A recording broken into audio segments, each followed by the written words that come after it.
Hey, in today's episode, we're gonna share with you guys the elephants free ranging and answer a few questions too. And that's a great video. Enjoy it.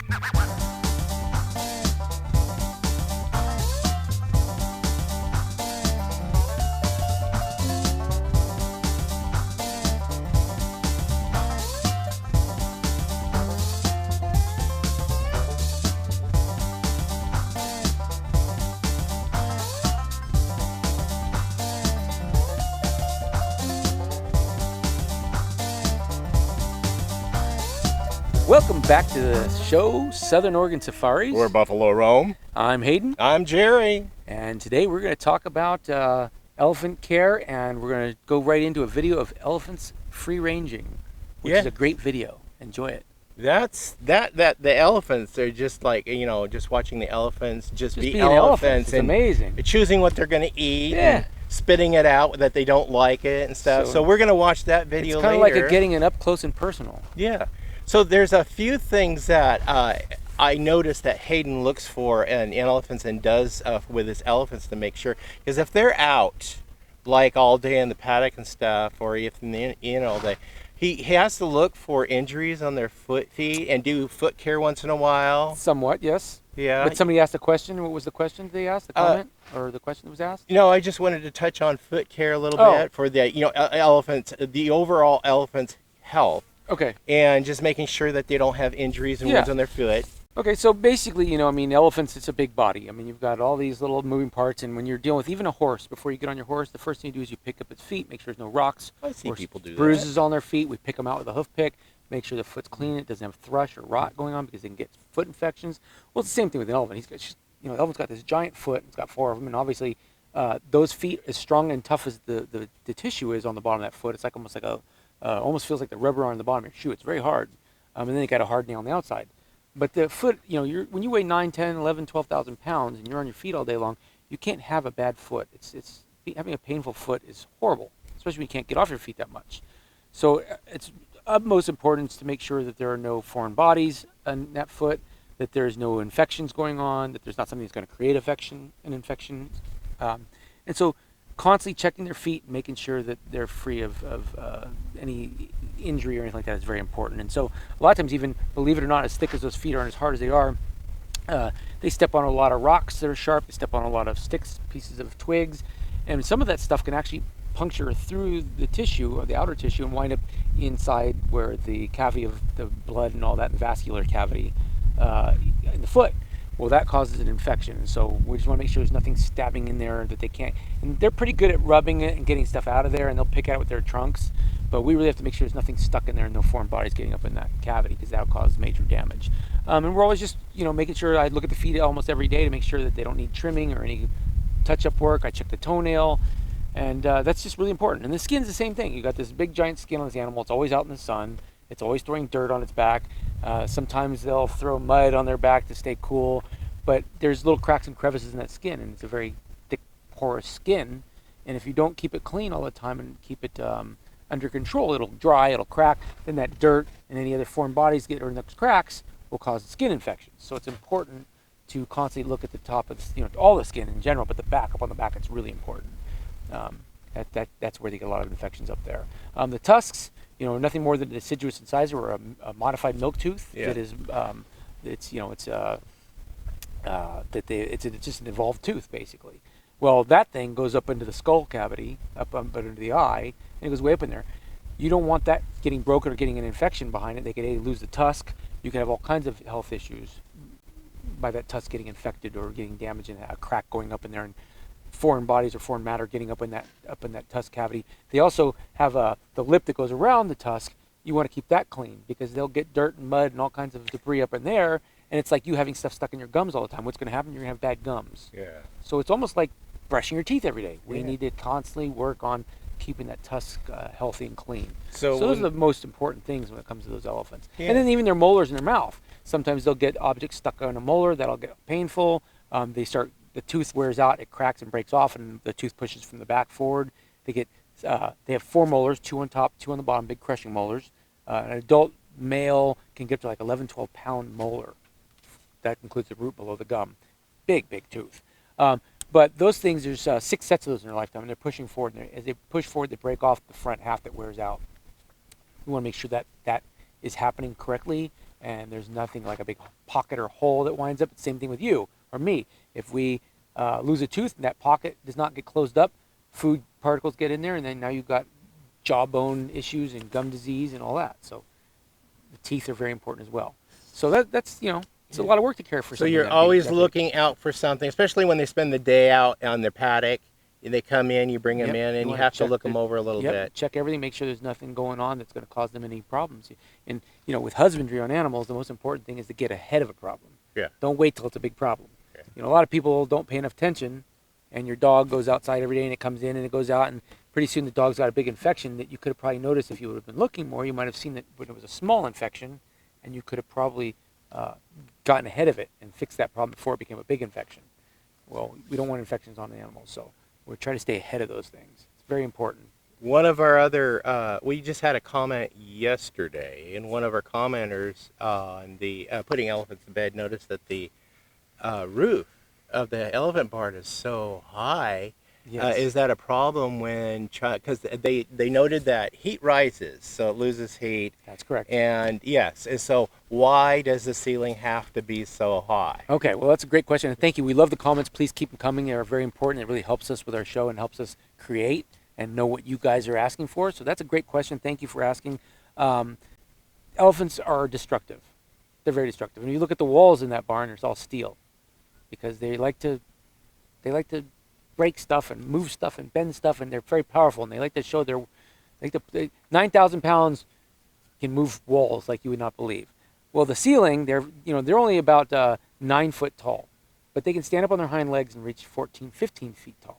They can put their front legs and climb up on the bars, which sometimes when they're in some of the video you've probably seen it, where they start getting playful, they'll put their front feet up on the top bar and they'll stand straight up, and now with that trunk, they can reach about 20 feet. Well, the barn roof is 24 feet to keep out of their reach. And you got electric lights up there. There's electric lights up there. You don't want them getting into that stuff. You don't want them getting into the foam. That's the insulation up on the roof. So you got to have that height. It's really important to have the height. And they're mischievous. They love to. It's like a little kid. They will constantly test everything and see if anything can move or that they can get a hold of anything that they shouldn't have. And so the roof, we don't want to have that low enough where it's in their reach. That causes all kinds of problems. And as far as the heating goes, we did cover that in a previous episode on heating the elephant barn. He's got a redundant heating system going on there. Yeah, I do. And the thing is about that barn, a barn like that, it's really inefficient. It's very hard to keep something like that efficient because you got this big giant space. It's a steel building. Steel and concrete retain cold. You follow? It's great in the summer because it stays cool in there. But in the winter, it's hard to heat. And that barn is not airtight. So, you've got drafts. You've got that big giant roll-up door is not insulated. So that a lot of energy is going in and out of that door.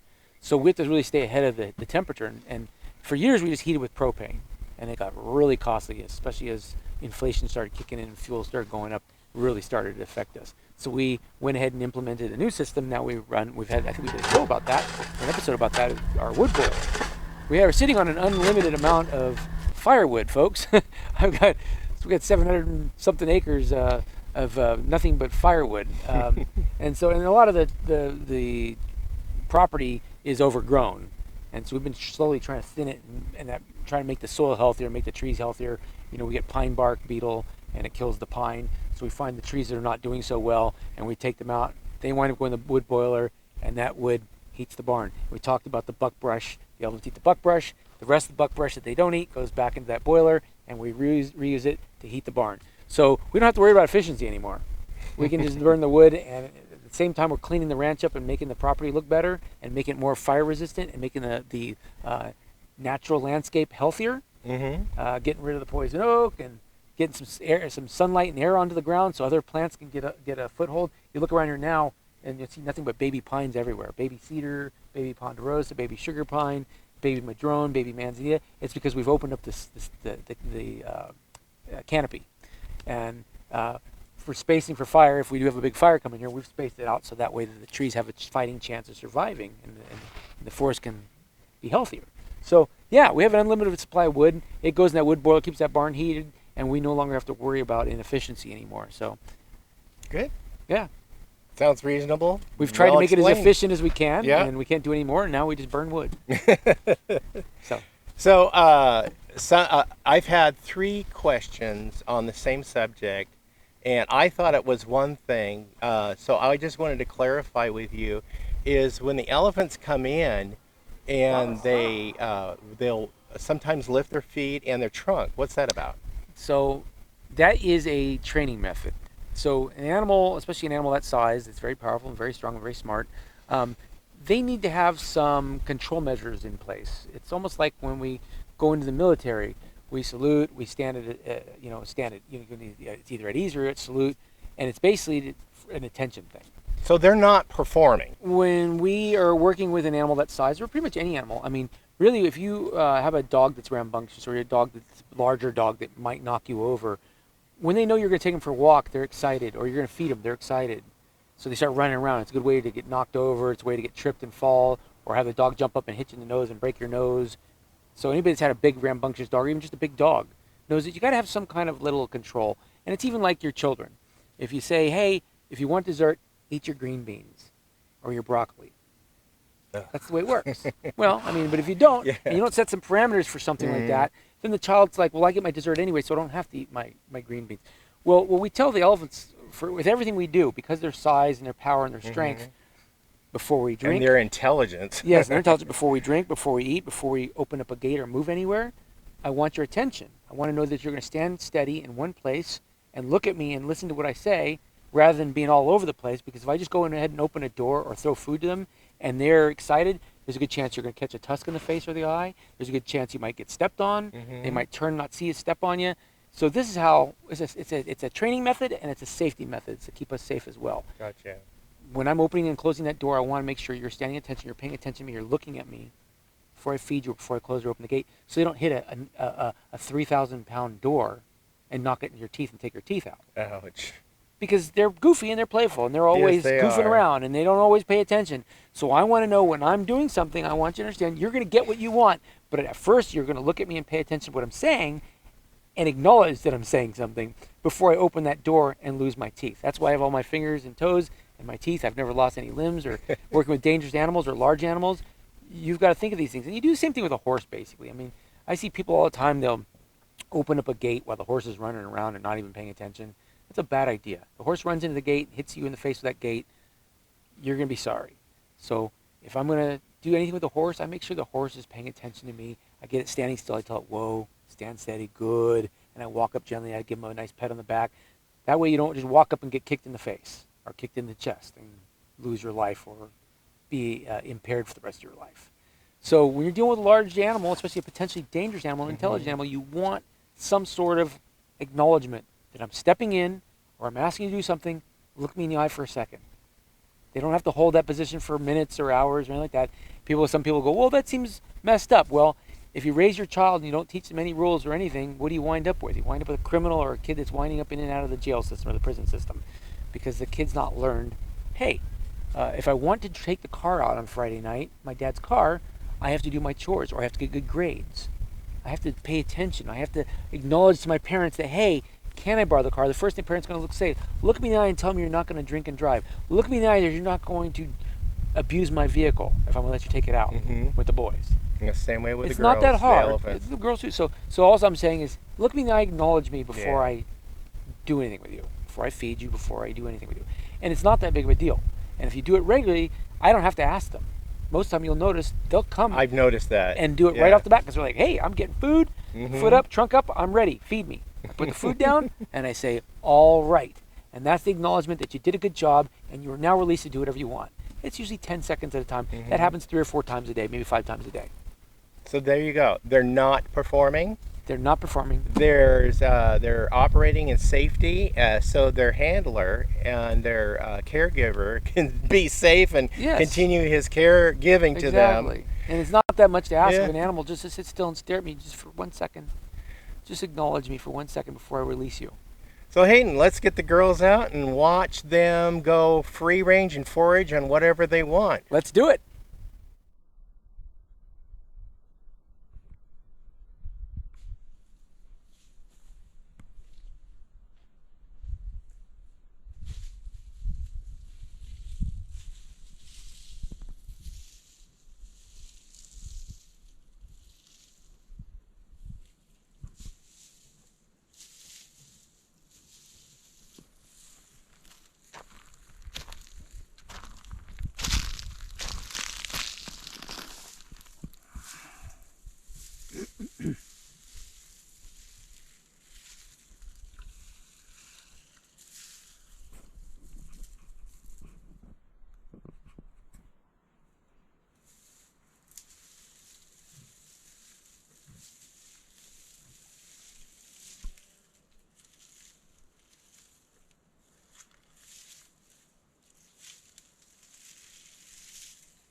Well, I hope you guys enjoyed those videos. I love those videos, just watching the elephants be elephants. There's nothing better than seeing an elephant just doing elephant stuff. Yes.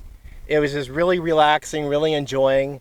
Really enjoying for me just to see the girls just out, just being free and just roaming around right here, right on the ranch. I've been around elephants for probably about 40 years now. And still the happiest moments of being around an elephant is just watching them just be an elephant. Yeah. Not me asking them to do anything, not asking me to do anything, just let them to watch what they do and how they handle their food, what items they look for that they enjoy the most, the things that they put in their mouth, and then watch them put something in their mouth that doesn't taste good, and like little kids spit it out. Blah. That's hilarious, and I love watching. It never gets tiring. It never gets old. Yeah, I know Hayden doesn't like to bring them out when it's wet, because we live in the mountains. This is hilly country, and this is kind of like a slick earth when it's wet.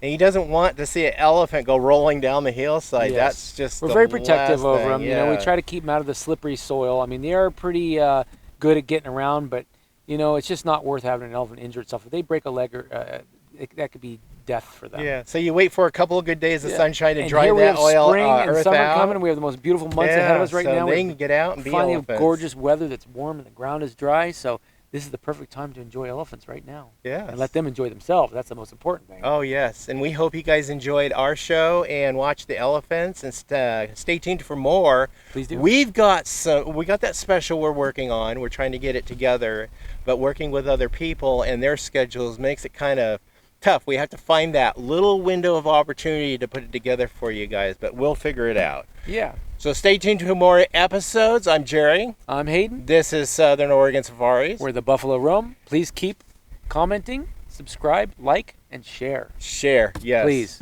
We'll see you guys. Bye-bye. Thank you. Bye-bye.